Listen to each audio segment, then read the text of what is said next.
Hi everyone, so now within our portraits, our eyes are finished and we're moving on to our nose. I do want you to finish both eyes before you start working on your nose, at least getting them in place, maybe not having all of your shading done, but before you place where your nose is going to be, you need to have both eyes, okay? As you can see here, I've already drawn my lines, which you don't have to draw dark. I'm going to be erasing them. I just want you to see that I have set this up so that way this line exists in the center. So from the center of my eyes to this line matches the center of my eye, or the center of this area to my chin. All right, these are two equal areas. You can also do this method of measuring using your pencil to check your eyes as well. So you can hold your pencil up against one eye, check to make sure that the center in between your eyes is the same as one of your eyes, and then also check your other eye to make sure that that's the same too. So I can see here that all three eyes are the same size, okay?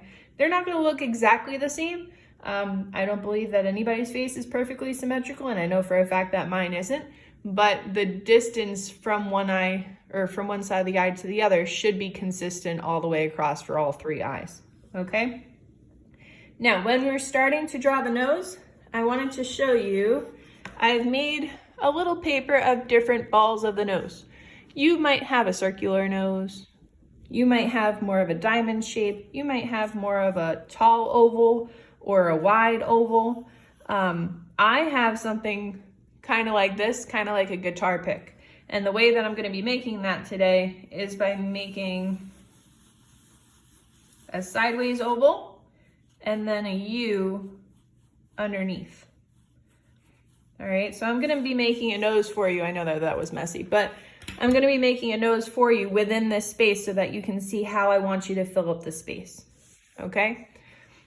Now, when I'm beginning, I am first not going to touch the paper.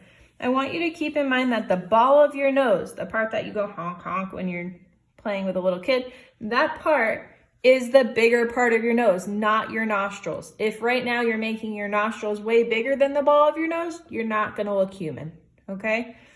So we go around and around and around and around and around until we feel comfortable with the size.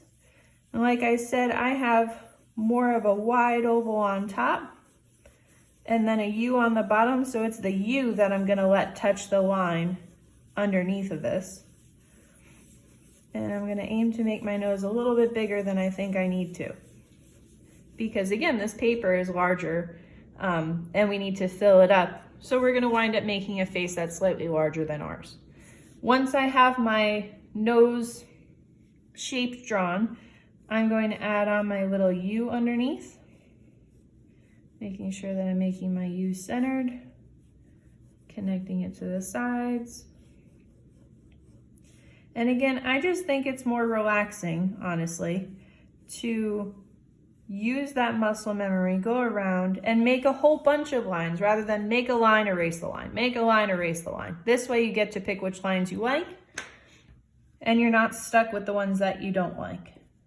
Okay, so I'm erasing all of the lines that I don't like as much. And then I have my nose shape. Now, it really depends on the person whether you see the top line of this ball at the end of your nose or not. It really depends on whether you see a shadow there. For myself, I see a little shadow on one side, but I see more of a highlight on the other side. So I'm going to be indicating that when I shade, okay? For the upside down ice cream cone that's on your tutorial pages, I'm going to put the ball for the top of the cone in between my eyebrows. And very lightly, you don't want to leave this line on your paper, very lightly draw down or up, it doesn't matter, to that dot, connecting that dot and connecting your ball of the nose, okay? From here, it's nostril time. So when I go back and forth, back and forth, back and forth, I can get that muscle memory going. And the reason why I want to use that method to make my nostrils is because I want my two nostrils to wind up being the same size. if I just kind of cold go to one of my noses here, when I go back and forth, back and forth, back and forth, or sorry, if I don't, I can go, and then I can go, whoa, way bigger on the other side. And then my nose isn't going to be even. By going back and forth, you're creating that muscle memory feel within your hand. So hopefully both sides of your nose will be about the same. All right, and I'm looking at myself in the mirror when I'm creating this. So I know about how far up I want to go before creating my little upside down U on each side. So for myself, I created my sideways oval. I made a little U underneath in order to bring it down. Then I go back and forth, back and forth. I create the underside of my nostril. Now you could make this, just using another one of these noses, you can make this a little guy. You can make it more curved. You can make it wider. You can make it come higher up. If you're tilting your head back a little bit and you can see more so up your nose, it really depends on you. So make sure that you're looking in the mirror when you're doing this, so that way you're not drawing somebody else's nose.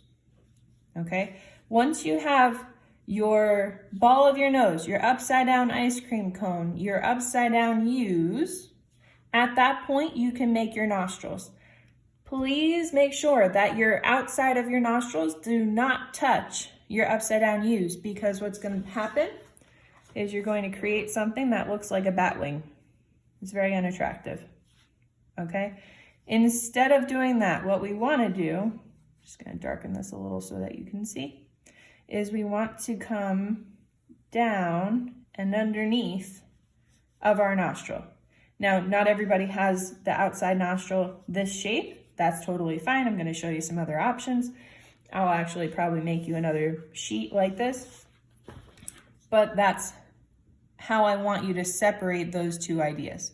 All right, so now underneath my upside down U here, I'm going to have the bottom of my nose. I'm going to create the side of my nostril here. I'm going to do the same thing on the other side, making sure that both nostrils end about the same point. And that's my nose. Now, nobody actually has this point right here. So at this point we erase. And then your next step is to find your highlight on your nose. So for myself, when I'm looking here in the mirror, I have like a little point of cartilage right around here. So that's a highlight for me. This side of my face is going to be more shaded just because of where the light is hitting in my in the room where I am, and I'm going to have a light line of highlight going down the center of my face. In order to include that, you have to shade everything else. So this is where I'm going to leave this video. I just want you to see the guidelines of the nose, and then I'm going to show you how it was shaded in.